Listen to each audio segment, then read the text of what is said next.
ನಮಸ್ಕಾರ. ನಾನು ನಿಮ್ಮ DVG ವಾಯ್ಸ್ ಕರಿಯಪ್ಪ. ಕರ್ನಾಟಕದಲ್ಲಿ ಅತಿ ಹೆಚ್ಚು ಭ್ರಷ್ಟಾಚಾರ ಹೊಂದಿರತಕ್ಕಂಥ ಒಂದು ಇಲಾಖೆ ಅಂತ ಹೇಳಿದರೆ ಪೊಲೀಸ್ ಇಲಾಖೆ ಮೊದಲನೇದಾಗಿ ಬರುತ್ತೆ. ಲಂಚ ಕೊಟ್ಟರು ಮಾತ್ರ FIR ಕೇಸು. ಈ ಪೊಲೀಸರು ಅವರನ್ನೇ ಸುಪ್ರೀಂ ಅಂತ ತಿಳ್ಕೊಂಡಿದ್ದವರು. ಈ ಪೊಲೀಸ್ ಇಲಾಖೆಯಲ್ಲಿರ್ತಕ್ಕಂಥ ಆ್ಯಕ್ಟ್ ಏನು ಹೇಳುತ್ತೆ, ಇವ್ರು ಯಾಕೆ ಈ ಥರ ನಡೀತಾ ಇದ್ದಾರೆ ಅಂದರೆ ಅಲ್ಲಿ ಬರ್ತಕ್ಕಂಥ ಅಧಿಕಾರಿಗಳು ಏನು ಮಾಡಬೇಕಾಗಿತ್ತು?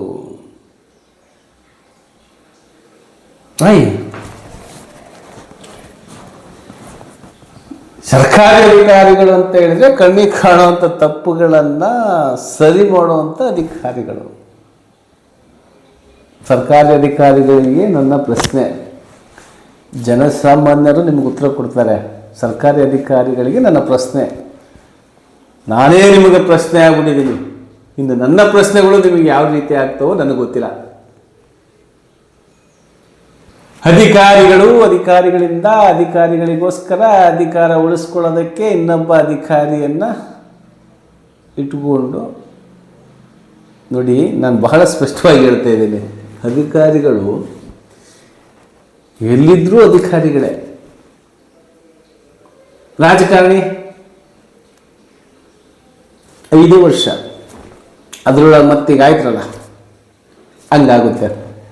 ಅಂದರೆ ರಾಜಕಾರಣ ಯಾಕೆ ಬೇಕು ಅಧಿಕಾರಿಗಳಿಗೆ ಅನ್ನೋದಾದರೆ, ಅವ್ರು ಯಾವ್ಯಾವ ಪ್ಲೇಸಿಗೆ ಹೋಗ್ಬೇಕು ಅಂತ ಇರ್ತತೆ, ಆ ಪ್ಲೇಸಿಗೆ ಹಾಕಿಸ್ಲಿಕ್ಕೆ ಬೇಕು. ಒಪ್ಕೊಂತೀನಿ ನಾನು. ಅಲ್ಲ, ನಿಮಗೆ ಸರ್ಕಾರ ನಿಮಗೆ ಎಲ್ಲ ರೀತಿಯಿಂದ ಅಂದರೆ ನಾನು ಹೈಯರಿಂಗ್ ಪೋಸ್ಟಲ್ಲಿ ಇರ್ತಕ್ಕಂಥ ವ್ಯಕ್ತಿಗಳ ಬಗ್ಗೆ ಮಾತಾಡ್ತೀನಿ. ನಾನಿಲ್ಲಿ ಈ ಪೊಲೀಸ್ ಕಾನ್ಸ್ಟೇಬಲ್ ಬಗ್ಗೆ ಅಥವಾ ದಪ್ಪೇದಾರ್ ಬಗ್ಗೆ ಅಥವಾ ಈ ASIಗಳ ಬಗ್ಗೆ ನಾನು ಮಾತಾಡ್ತಾ ಇಲ್ಲ. Sub inspector, inspector, ACP, DCP, DGP, SP, ಹೀಗೆ ಹೈಯರಿಂಗ್ ರ್ಯಾಂಕ್ 2 ಸ್ಟಾರ್ಗಿಂತ ಮೇಲೆ.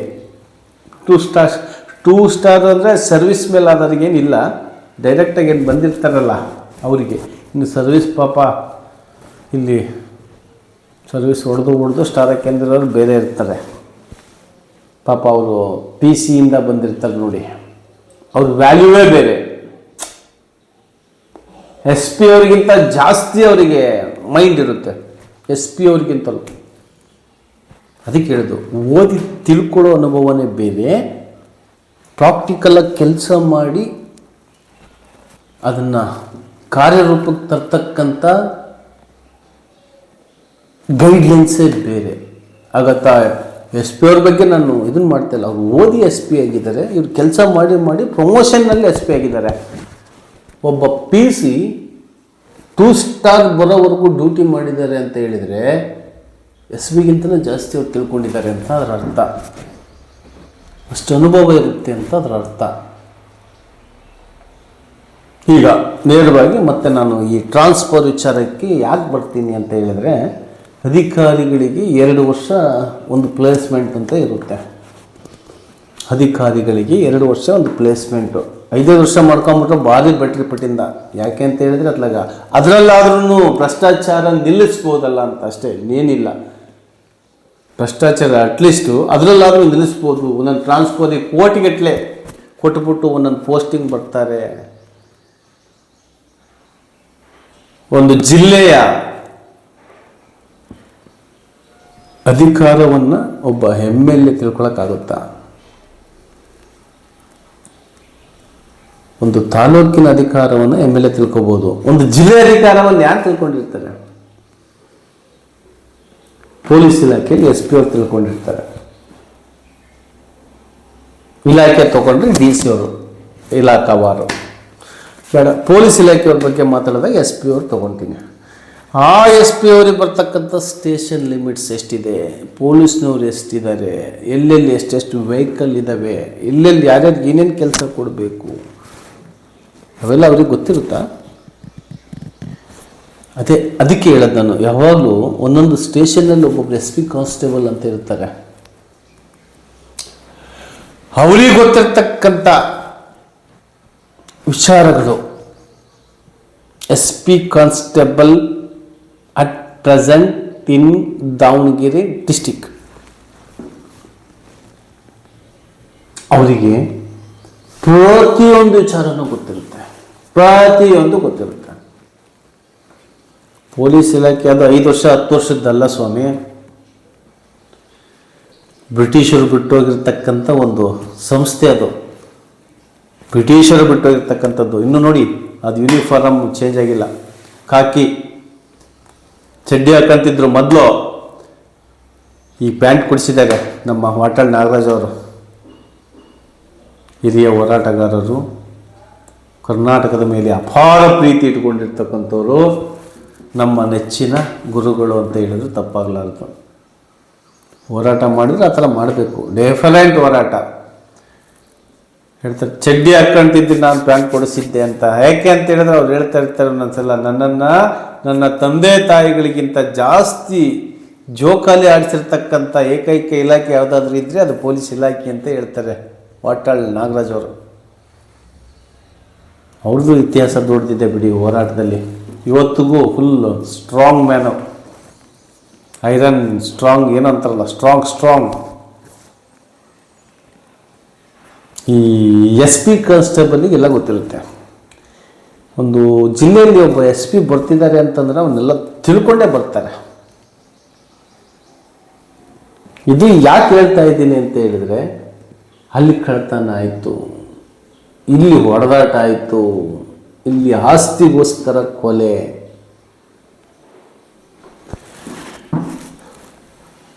ಹೇಳಿ ಸಮಾಜ ಬದಲಾವಣೆ ಆಗಬೇಕು ಅಂದರೆ ಏನು ಮಾಡಬೇಕು? ಸಿಂಪಲ್ ಇದೆ, ಬಹಳ ಸಿಂಪಲ್ ಇದೆ. ಪೊಲೀಸ್ ಇಲಾಖೆ ಅಂದರೆ ಏನು ಭ್ರಷ್ಟಾಚಾರ ಮಾಡಲೇಬೇಕು ಅಂತ ಏನಿಲ್ಲ, ಅವರಿಗೆ ಮಾಡಿಸುತ್ತೆ ವ್ಯವಸ್ಥೆ, ಅದು ಮಾಡಿಸುತ್ತೆ. ಒಬ್ಬ ವ್ಯಕ್ತಿ ಲೀಗಲ್ಲಾಗಿ ಹೋಗ್ತಕ್ಕಂಥ ಒಬ್ಬ ವ್ಯಕ್ತಿ ಬೇರೆ ಕೆಲಸಕ್ಕೆ ಕೈ ಹಾಕಿದ್ದಾನೆ ಅಂತ ಹೇಳಿದರೆ ಅಲ್ಲಿ ಅವನಿಗೆ ಸೇಫ್ಟಿ ಇದೆ ಅಂತ ಅದರ ಅರ್ಥ.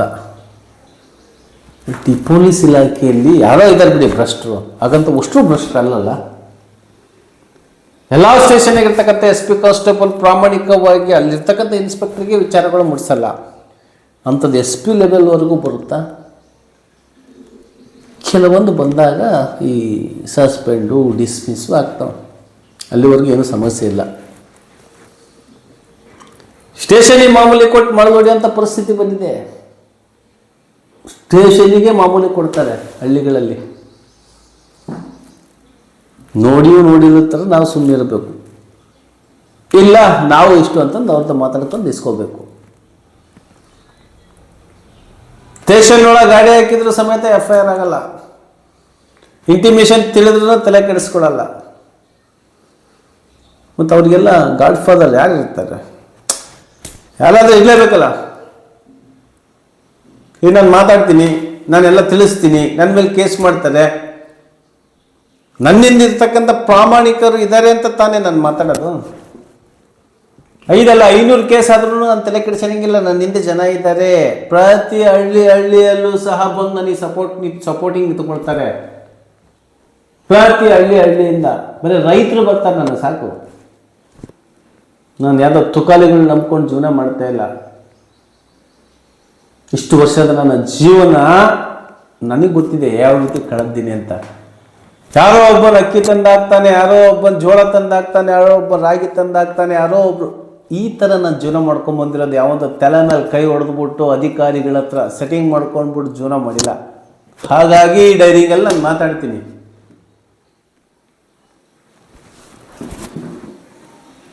ಸಿಸ್ಟಮ್ ಬದಲಾವಣೆ ಮಾಡ್ರಯ್ಯ ಅಂತ ಹೇಳಿದ್ರೆ ನಮ್ಮ ಮೇಲೆ ಕೇಸ್ಗಳು ಮಾಡ್ತಾರೆ ಅಂತ ಹೇಳಿದ್ರೆ ಇವ್ರು ಯಾವ ಸೀಮೆ ಅಧಿಕಾರಿಗಳು ರೀ? ಯಾವ ಸೀಮೆ ಅಧಿಕಾರಿಗಳು? ಇವ್ರು ಮಾಡೋದನ್ನು ನಾನು ತೋರಿಸ್ತೀನಲ್ಲ, ಅದಕ್ಕೆ ನನ್ನ ಮೇಲೆ ಅಷ್ಟು ಷಡ್ಯಂತ್ರ. ಆಯಿತು ಮಾಡಿ. ಸಂವಿಧಾನದಲ್ಲಿ ನಮಗೆ ನಮ್ಮದೇ ಆದ ಸ್ವತಂತ್ರ ಇದೆ ಸ್ವಾಮಿ. ನೀವೆಲ್ಲಿವರೆಗೂ ಆಗಿರ್ತೀರಿ, ನಾನು ಅಲ್ಲಿವರೆಗೂ ಮಾತಾಡ್ತೀನಿ. ನೀವು ಬದಲಾಗಿ ನಾನು ಬದಲಾಗ್ತೀನಿ. ನೀವು ಬದಲಾಗಬೇಕು. ಮೊದಲು ಲಂಚ ತಗೋಬಾರ್ದು. ನ್ಯಾಯವಾಗಿ ಯಾರೇ ಬಂದ್ರೂ ಲಂಚ ತಗೋಬಾರ್ದು. ಅವನಿಗೆ ನ್ಯಾಯ ಒದಗಿಸ್ಕೊಡುವಂಥ ಕೆಲಸ ನೀವು ಮಾಡಬೇಕು. ನೀವು ಅಧಿಕಾರಿಗಳಿರೋದೇ ಅವ್ರಿಗೆ ನ್ಯಾಯ ಒದಗಿಸ್ಕೊಡ್ಲಿಕ್ಕೆ. ಇವತ್ತೆಲ್ಲ ಉಲ್ಟಾಗಿದೆ ಅಂತ ಹೇಳಿದರೆ ಮತ್ತು ಅವ್ರಿಗೆ ನ್ಯಾಯ ಒದಗಿಸ್ಕೊಡೋರು ಯಾರು? ಯಾರು ನ್ಯಾಯ ಒದಗಿಸ್ಕೊಡ್ಬೇಕು? ವಿಚಾರ ಮತ್ತೆ ಬೇರೆ ಬೇರೆ ಕಡೆಗೆ ಹೋಗೋದು ಬೇಡ. ಈಗ police, public, press, politician, P ಕರೆಕ್ಟಾ ಸರ್? ಅವು 4 ಒಗ್ಗಟ್ಟಾಗ್ಬಿಟ್ಟಿದ್ದಾವೆ ಅಂತ ಅನಿಸುತ್ತೆ. ಹಾಗಾಗಿ ಈ ಪಬ್ಲಿಕ್ ತೆಗೆದುಬಿಟ್ಟಿದ್ದಾರೆ ಹೊರಗೆ. ಇದಿಷ್ಟು ಏನೋ ನಿಮಗೆ ಪೂರ್ತಿ ತಿಳಿಸ್ಬೇಕು ಅಂತ ಅನಿಸ್ತು, ತಿಳಿಸಿದ್ದೀನಿ. ಯಾರು ಎಷ್ಟರ ಮಟ್ಟಿಗೆ ಅರ್ಥ ಮಾಡ್ಕೊತಿರೋ ನನಗೆ ಗೊತ್ತಿಲ್ಲ. ಬಟ್ ಲೀಗಲಿ ನೀವು ಕರೆಕ್ಟಾಗಿದ್ದರೆ ಯಾರಿಗೂ ಎದುರು ಅವಶ್ಯಕತೆ ಇಲ್ಲ. ನನ್ನ ನಂಬರಿಗೆ ಕರೆ ಮಾಡಿ, ನನ್ನ ಕಚೇರಿಗೆ ಬನ್ನಿ. ಎಂಥ ಅಧಿಕಾರಿಯಾಗಿರಲಿ, ಎಂಥ ವ್ಯಕ್ತಿಗಳೇ ಆಗಿರಲಿ, ನ್ಯಾಯ ಕೊಡಿಸೋದಕ್ಕೆ ನಾವು ಸದಾ ಸಿದ್ಧವಿರ್ತೇವೆ ಅಂತ ಹೇಳ್ತಾ, ಈ ವಿಡಿಯೋ ಯಾರಿಗೆ ಇಷ್ಟ ಆಗುತ್ತೆ ಆ ವ್ಯಕ್ತಿಗಳು ಪ್ರತಿಯೊಬ್ಬರು ಸಬ್ಸ್ಕ್ರೈಬ್ ಆಗಿ, ಲೈಕ್ ಮಾಡಿ, ಶೇರ್ ಮಾಡಿ. ಏಕೆಂದರೆ ಇದು ನಿಮ್ಮದೇ ಧ್ವನಿ, ನಿಮ್ಮದೇ ಶಕ್ತಿ. ನಮಸ್ಕಾರ.